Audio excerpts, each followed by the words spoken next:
Madam ये वाली साड़ी देखिए, ये वाली आप पर खूब जचेगी। आपको पता है शहर की जाने माने घराने की औरतें इसी साड़ी की डिमांड करती हैं। आजकल खूब फैशन में है ये साड़ी। अच्छा वैसे कितने की है ये साड़ी? सिर्फ 25,000 की है मैडम। नहीं नहीं ये तो ज्यादा हो जाएगा, ठीक ठीक लगाओ। अच्छा ठीक है आपके लिए 23,000 लगा दूंगी, लेकिन इससे कम नहीं हो पाएगा। अच्छा ठीक है यही पैक कर दो। वो औरत साड़ी लेकर वहां से चली जाती है। तभी उस शोरूम का मालिक सेठ जयचंद वहां आता है। अरे वाह रूपाली, तुम तो बड़ी तेज हो। सिर्फ 15,000 की साड़ी तुमने उसे 23,000 में बेच दी। ये सब आपसे तो सीखा है मालिक। अच्छा ठीक है, अब दुकान बढ़ाने का समय हो रहा है। ये ले, तो ये 2,500 रुपए रख, तेरा कमीशन। इससे अपने बाबा और छोटी बहन के लिए मिठाई ले जाना। शुक्रिया मालिक। घर लौटते वक्त रूपाली ने ढाबे पर से खाना पैक करवा लिया, साथ ही कुछ मिठाइयाँ लेकर वो घर आ गई। ये सब देख बिस्तर पर बीमार पड़े उसके बाबा ने उससे पूछा, अरे क्या बात है रूपाली, तेरी पगार आज ही तुझे मिल गई क्या, जो ये सब ले आई? अरे नहीं नहीं बाबा, वो तो आज मैंने एक 15,000 की साड़ी एक औरत को 23,000 में बेच दी, इसलिए मालिक ने खुश होकर मुझे 2,500 रुपए कमीशन दे दिए। अरे वाह दीदी, लेकिन आपका दिमाग इतना ही तेज है तो आप खुद की दुकान क्यों नहीं खोल लेती? ऊपर वाले ने चाहा तो जल्द ही वो दिन भी आएगा मेरी बहन, पर इसके लिए बहुत सारे पैसे चाहिए। लेकिन अभी तू ये सब छोड़ और खाने पर ध्यान दे। फिर सभी खाना खाकर सो जाते हैं। घर के सारे काम निपटा कर वो निकल ही रही थी कि तभी वहाँ पर उसका मकान मालिक मदन लाल आ जाता है। रूपाली बिटिया, दुकान जा रही हो क्या? अरे काका आप? हाँ हाँ बस निकल ही रही थी, लेकिन आपके किराए देने में तो अभी 1 हफ्ता बाकी है ना? अरे बेटा, मैं अभी किराया लेने नहीं आया हूँ। वो क्या है ना, तेरी काकी कब से मुझसे रूठी बैठी है कि उसके लिए नई साड़ी लेकर आऊं। अब मैं तो इस मामले में अनाड़ी हूँ, इसलिए तू ही दुकान से आते आते अपनी पसंद की कोई 2-3 साड़ियाँ ले आना और उसके पैसे किराए के पैसों में से काट लेना। हाँ हाँ काका, ये भी कोई कहने की बात है। मैं अपनी पसंद की कोई अच्छी सी साड़ी ले आऊंगी। ठीक है बेटी, खुश रह। रूपाली का स्वभाव ही ऐसा था कि हर कोई उससे खुश रहता था, लेकिन अब कुछ ऐसा होने वाला था जिससे रूपाली की जिंदगी बदलने वाली थी। कुछ देर बाद रूपाली शोरूम पहुंच जाती है। उसका घर शोरूम के पास था, इसलिए उसकी चाबियां मालिक उसे ही रखने को देते थे। रूपाली सबसे पहले शोरूम आ जाती और वहां झाड़ू लगाकर उसमें पूजा पाठ करके काम शुरू करती। उस रोज भी उसने ऐसा ही किया। पूजा करने के लिए उसने जैसे ही अगरबत्ती जलाई तो उसकी चिंगारी निकल कर एक साड़ी पर पड़ गई। रूपाली आंखें बंद करके पूजा में व्यस्त थी। उसकी आंखें बंद थीं, इतने में उस साड़ी ने आग पकड़ ली और देखते ही देखते पूरी दुकान ने आग पकड़ ली। आग के तपन से रूपाली की आंख खुली तो उसने देखा हर जगह आग फैल चुकी है। वो जल्दी से पानी की बाल्टी लाकर आग पर गिराने लगी, लेकिन वो आग इस कदर फैल चुकी थी कि 1-2 बाल्टियों से कहां बुझने वाली थी। तब शोरूम का मालिक भी वहां आ गया। फायर ब्रिगेड को बुलाया गया, उसने आते ही सारी आग बुझा दी। अरे कैसे व्यापारी है भाई साहब आप, पूरी दुकान एक लड़की के भरोसे छोड़ दी और देखो अब उसी की वजह से पूरी दुकान में आग लग गई। वैसे आपका कोई इंश्योरेंस तो होगा ना? नहीं साहब, मेरी दुकान का कोई इंश्योरेंस नहीं है। ये तूने क्या किया रूपाली, मुझे बर्बाद कर दिया, मेरी सारी दुकान जलाकर राख कर दी। तुम सब दुकान वाले कान खोलकर सुन लो, आज के बाद कोई भी इस लड़की को काम नहीं देगा, नहीं तो तुम सबकी दुकान जला देगी ये।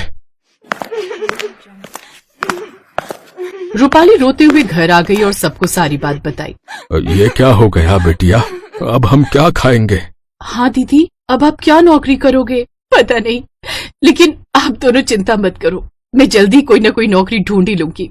लेकिन अगले 3 दिन तक जब रूपाली ने घर का किराया नहीं दिया तो तीसरे दिन घर का मकान मालिक वहां आया। काका जहाँ मैं काम करती थी वहां आग लग गई, इसलिए मैं चाहकर भी उनसे पेमेंट के लिए नहीं कह सकी। मुझे जब पैसे मिल जाएंगे तो मैं आपका किराया भर दूंगी। अरे जा जा, अच्छे से जानता हूँ मैं, वो दुकान सिर्फ तेरी वजह से ही जली है। तेरा मालिक मेरा दोस्त है, मिला था वो मुझे, बेचारा रो रहा था। और मैं ये भी अच्छे से जानता हूँ कि अब तुझे कोई नौकरी नहीं देने वाला। फिर मकान मालिक ने उन्हें घर से निकाल दिया। रूपाली अपने बाबा और छोटी बहन के साथ वहां से चली गई। उस रात वो तीनों भूखे पेट ही सड़क किनारे सो गए। अगले दिन रूपाली काम मांगने निकल गई, लेकिन वो जहाँ भी काम मांगने जाती उसे कोई काम नहीं मिला। फिर चलते चलते वो एक जंगल की तरफ पहुंच गए, जहाँ उसे टूटी फूटी सी झोपड़ी दिखी। बाबा वो देखो झोपड़ी, चलो हम उसी में चलकर रहते हैं। वो सभी उसी झोपड़ी में चले गए। बाबा छोटी तुम दोनों यहाँ बैठो, मैं जंगल से कुछ लकड़ियाँ और खाने के लिए कुछ देख कर आती हूँ। वो झोपड़ी का दरवाजा बंद करके जंगल की ओर निकल जाती है। चलते चलते वो थोड़ी दूर आ गई, तभी उसे बाघ के दहाड़ने की आवाज आई। हे भगवान, ये तो किसी बाघ की आवाज लगती है। अगर इसने मुझे खा लिया तो पीछे से बाबा और टिया का ध्यान कौन रखेगा? माँ तो पहले ही चली गई है, अब मैं भी चली गई तो मेरे बाबा और टिया का क्या होगा? वो दोनों बेचारे कल से भूखे पेट इसी उम्मीद से मेरी राह देख रहे होंगे कि मैं उनके लिए कुछ न कुछ लेकर आऊंगी। तभी उसके सामने कहीं से बाघ आकर खड़ा हो जाता है और रूपाली को देखकर उस पर अटैक करता है। लेकिन तभी अचानक से कहीं से दो जादुई सोने चांदी की साड़ी आई और सुरक्षा कवच की तरह उन्होंने रूपाली को चारों ओर से घेर लिया। उस जादुई सोने चांदी की साड़ी से निकलने वाली चमक से बाघ की आंखें चौंधी आ गई और उसे कुछ भी नजर नहीं आया। फिर वो वहाँ से भाग निकला। फिर साड़ियों ने रूपाली को आजाद कर दिया। मैं तो सही सलामत बच गई, लेकिन आखिर ये चमत्कार हुआ कैसे? क्या ये जादुई साड़ियाँ हैं? तभी वहाँ एक देवलोक की अप्सरा प्रकट हुई। ये जादुई सोने चांदी की साड़ी है।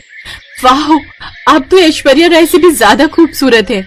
आखिर कौन है आप? मैं एक अप्सरा हूँ जो देवलोक से धरती लोक पर घूमने आई थी। ये दोनों सोने चांदी की साड़ियाँ मैं अपने साथ देवलोक से लाई थी, लेकिन अब इनकी जरूरत तुम्हें मुझसे ज्यादा है। मैंने तुम्हारी सारी बात सुन ली। सोने की साड़ी को पहनकर बहुत सारा धन बरसेगा, सोने के सिक्कों के ढेर लग जाएंगे, और जब चांदी की साड़ी पहनोगी तो उससे जो भी तुम मांगोगी तुम्हारी वो इच्छा पूरी होगी। ये कहकर वो अप्सरा वहाँ से गायब हो गई और जादुई सोने चांदी की साड़ी पाकर रूपाली बहुत खुश हुई और वो दोनों साड़ियाँ लेकर वापस झोपड़ी में आ गई। वहाँ आकर उसने सारी बात अपने बाबा और छोटी बहन को बताई। फिर उसने वो चांदी की साड़ी पहनी और सबसे पहले अपने लिए उस साड़ी से खाना मांगा। तभी उनके सामने ढेर सारे पकवान आ गए।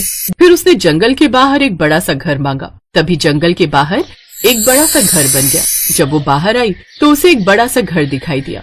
फिर वो सब उसमें रहने चले गए। फिर उसने सोने की साड़ी पहनी तो ढेर सारे सोने के सिक्के बरसने लगे और वहाँ पर सोने के सिक्कों का ढेर लग गया। उसने जल्दी से वो साड़ी उतारी और नॉर्मल कपड़े पहन लिए। अब सिक्कों की बारिश होना बंद हो गई। ये चमत्कार देख वो सब बहुत खुश थे। अब उसने छोटी का एडमिशन एक बड़े स्कूल में करवा दिया।